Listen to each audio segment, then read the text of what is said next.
வணக்கம். வாங்க, இறைவன் அருளால் எல்லாரும் நல்லா இருப்பீங்கன்னு நான் நினைக்கிறேன்.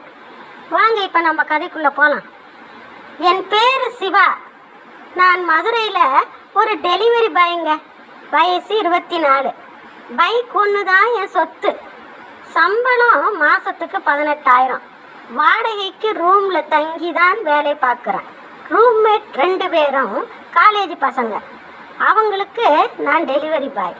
எனக்கு அவங்க CEO மாதிரி. ஒரு நாள் காலையில் ஆர்டர் எடுத்துகிட்டு போயிட்டு இருந்தேன். பிரியாணி 2000 ரூபாய் ஆர்டரு. அட்ரஸ் பார்த்தா ஒரு பெரிய ஐடி பார்க்.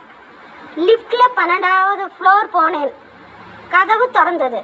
ஒரு பொண்ணு சூட் போட்டிருந்தா, கையில் மேக்புக். அவள் பிரியாணி மேலே வச்சுட்டு போன்னு சொன்னான். நான் வச்சேன். அவள் ஃபோன் பேசிட்டு இருந்தா. சார், அந்த ப்ராஜெக்ட் இன்னைக்குள்ளே நான் கேட்டுட்டு நின்னேன். அவள் கவனிக்கலை. டிப்ஸ் கேட்கலாமான்னு யோசித்தேன். அதுக்குள்ளே அவள் சொன்னான், ராகுல், அந்த கிளைண்ட் மீட்டிங் நீ பார்த்துக்கோ, எனக்கு முடியலன்னு. ஃபோன் வச்சுட்டு என்னை பார்த்தா. என்ன பார்க்குற, ஏதாவது வேணுமா? நான் சாரி மேடம்னு சொல்லிட்டு ஓடி வந்துட்டேன். அன்னைக்கு ராத்திரி தூக்கம் வரலை. ஏன்னா அவள் பேசின இங்கிலீஷ் எல்லாமே புரிஞ்சுது. நானும் ஒரு காலத்தில் BCA படித்தவன் தான். குடும்ப சூழ்நிலையினால் படிப்பை நிறுத்திட்டேன். அப்பா ஆட்டோ ஓட்டுறாரு, அம்மா ஹோம் மேக்கர், தங்கச்சி 12வது படிக்கிறா.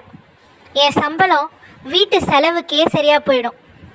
மறுநாள் மறுபடியும் அதே ஆஃபீஸுக்கு ஆர்டர். இந்த தடவை காஃபி. அவளை பார்த்தேன். மேடம், ஒரு நிமிஷம்னு. அவள் எரிச்சலாக பார்த்தா. என்னன்னு நான் சொன்னேன்.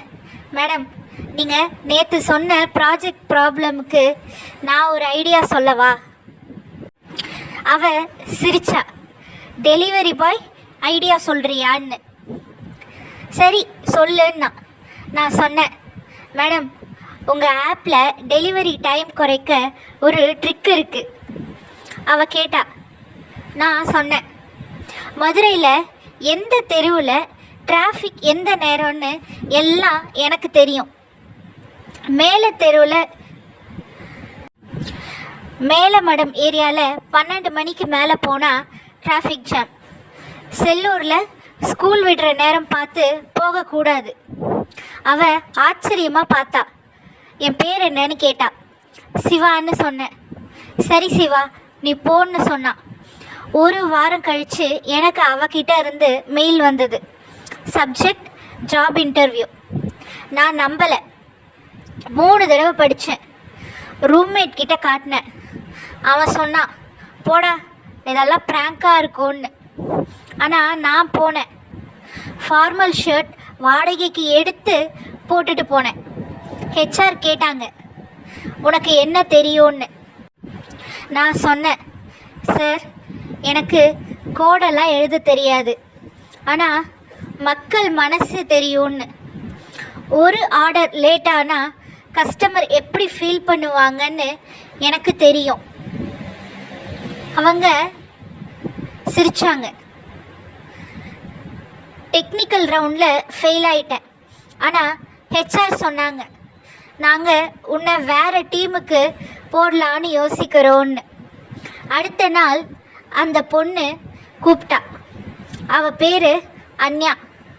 CEO, 28 வயசு, IITயில் படித்தவன்.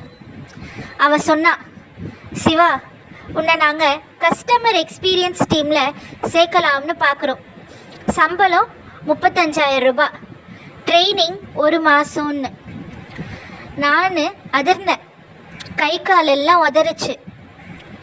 சரி மேடம்னு சந்தோஷமாக சொன்னேன். 1 மாதத்தில் நான் ஆஃபீஸில் உட்காந்தேன். லேப்டாப், ID கார்டு, AC எல்லாமே புதுசு. ஆனால் பிரச்சனை வந்தது.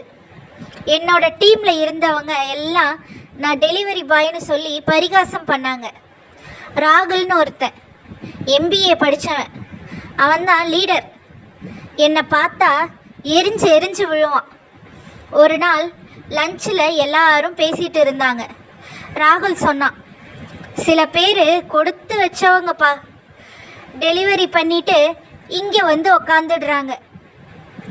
எல்லாரும் என்னை பார்த்து சிரித்தாங்க. நான் தலை குனிஞ்சு சாப்பிட்டுட்டு இருந்தேன்.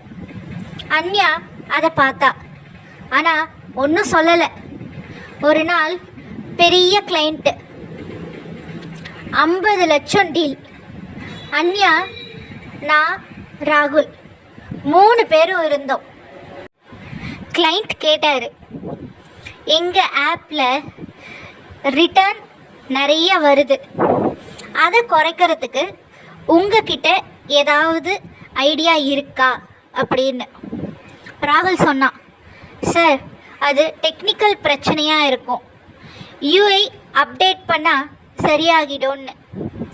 ஆனால் அதுக்கு 2 மாதம் ஆகும்னு சொன்னாங்க. நான் எழுந்தேன், சார் 1 நிமிஷம்னு. எல்லாரும் என்னை பார்த்தாங்க. நான் சொன்னேன், சார் மக்கள் ஆர்டர் கேன்சல் பண்ணுறதுக்கு முக்கிய காரணம் டெலிவரி டைம் தெரியாமல் இருக்கிறது தான். கஸ்டமர் ஆர்டர் பண்ணிவிட்டு எப்போ வரும்னு தெரியாமல் வெயிட் பண்ணுறாங்க. அதனால் பசி தாங்க முடியாமல் கேன்சல் பண்ணிடுறாங்கன்னு. அதனால் நாம் ஒரு live tracking plus voice update option வைக்கலாம்னு. டெலிவரி பாய் லொக்கேஷனில் இருந்து 5 நிமிஷத்துக்கு ஒரு தடவை ஆட்டோமேட்டிக்காக, சார் நான் உங்கள் ஏரியா வந்துட்டேன், 10 நிமிஷத்தில் வரேன்னு வாய்ஸ் மெசேஜ் போகணும்னு. இதனால் கஸ்டமருக்கு நம்ம மேலே ஒரு நம்பிக்கை வரும்னு. அன்யா கண் கலங்கிட்டா. கிளைண்ட்டு ஓகே சொன்னார், இது சூப்பர் ஐடியா அப்படின்ட்டு எல்லாரும் பாராட்டினாங்க. அடுத்த மாதம் ரிட்டர்ன் ரேட் 40% குறைஞ்சிது. கஸ்டமர் ரேட்டிங் 4.2 இருந்து 4.8 ஆச்சு. சிஇஓ மெயில் அனுப்புனாங்க, சிவா கிரேட் ஒர்க் அப்படின்ட்டு. ராகுல் முகம் போன இடம் தெரியல. ராகுலுக்கு பொறாம உச்சத்துக்கு போச்சு.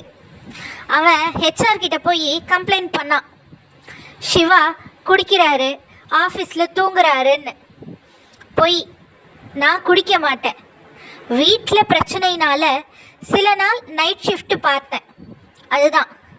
எனக்கு விசாரணை வந்தது. அன்யா என்னை தனியாக கூப்பிட்டு விசாரிச்சா. சிவா உண்மையை சொல்லு. நான் சொன்னேன், மேடம் நான் ஏழையாக இருக்கலாம், ஆனால் பொய் சொல்ல மாட்டேன்னு. என் அப்பா சொல்லி கொடுத்துருக்காரு, உண்மைதான் பெருசுன்னு. அவன் என்னை நம்பினான். சிசிடிவி செக் பண்ணாங்க. ராகுல் பொய் சொன்னது தெரிஞ்சுது. அவனை வேலையை விட்டே தூக்கிட்டாங்க. அன்னைக்கு அன்யா என்னை கூப்பிட்டா, சிவா உனக்கு ஒரு சர்ப்ரைஸ், உனக்கு நம்ம ப்ரமோஷன் கொடுத்துருக்குறாங்க, நீ இனிமேல் டீம் லீட், உன் கீழே 15 பேர் இருப்பாங்க, சம்பளம் 60,000 ரூபாய். நான் அழுதேன். அவள் கேட்டா ஏன் அழறன்னு. நான் சொன்னேன், மேடம் ஒரு காலத்தில் இதே ஆஃபீஸுக்கு நான் பிரியாணிக்கு டெலிவரி ஆர்டர் கொண்டு வந்து கொடுத்துருக்கேன், இன்றைக்கி இங்கே டீம் லீடாக உட்காந்துருக்கேன்னு. அவள் சொன்னான், சிவா வாழ்க்கையில் யாரையும் குறைச்சி மதிப்பிடாத, ஏன்னா ஒரு டெலிவரி பாய் தான் என் கம்பெனியை காப்பாற்றினது. நீ இனிமேல் எல்லா டெலிவரி பாய்க்கும் குரலாக இருக்கணும்னு. 3 மாதம் கழித்து நான் ஒரு புது பாலிசி கொண்டு வந்தேன், டெலிவரி பார்ட்னர் சப்போர்ட் பாலிசின்னு பேர். அதோட முக்கிய அம்சமே ஒவ்வொரு டெலிவரிக்கும் கஸ்டமருக்கு ரியல் டைம் அப்டேட் போகணும் அப்படிங்கிறது தான். இதனால் கேன்சல் குறைஞ்சிது. இது நியூஸில் கூட வந்துச்சு. இப்படியே 6 மாதம் போச்சு. நான் அம்மா அப்பாவை ஊரில் இருந்து கூட்டிகிட்டு வந்துட்டேன். அவங்களுக்கு புது வீடு வாங்கி கொடுத்தேன். 2 BHK, பால்கனி இருக்குது. அம்மா சமையல் கட்டில் சந்தோஷமாக இருந்தாங்க.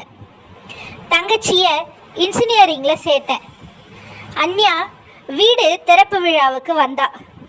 அம்மா காலில் விழுந்து ஆசீர்வாதம் வாங்கினான். அம்மாவும் ஆசீர்வாதம் பண்ணாங்க.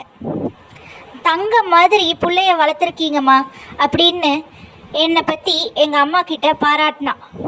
அன்னைக்கு ராத்திரி அவள் என்கிட்ட தனியாக பேசினான். சிவா, உனக்கு தெரியுமா, நானும் ஒரு காலத்தில் ரொம்ப கஷ்டப்பட்டேன்னு. என் அப்பா பிஸ்னஸில் லாஸ் ஆகி தற்கொலை பண்ணிக்கிட்டாரு. அதான் நான் உன்னை புரிஞ்சுக்கிட்டேன். இப்போது 1 வருஷம் ஆயிடுச்சு நாங்கள் வேலைக்கு சேர்ந்து.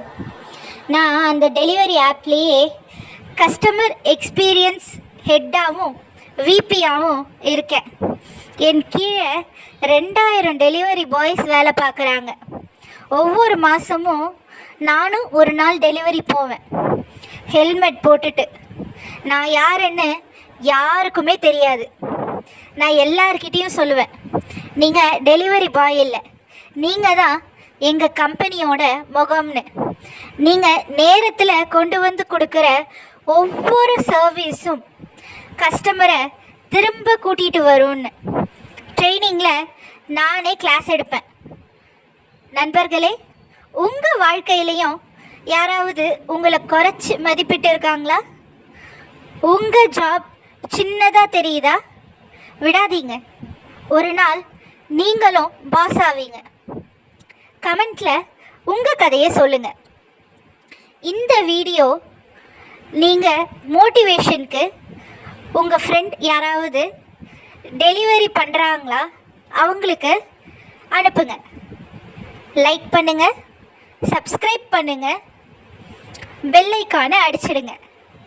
அடுத்த வீடியோவில் இன்னொரு நல்ல கதை சொல்கிறேன். அதுவரை நன்றி, வணக்கம்.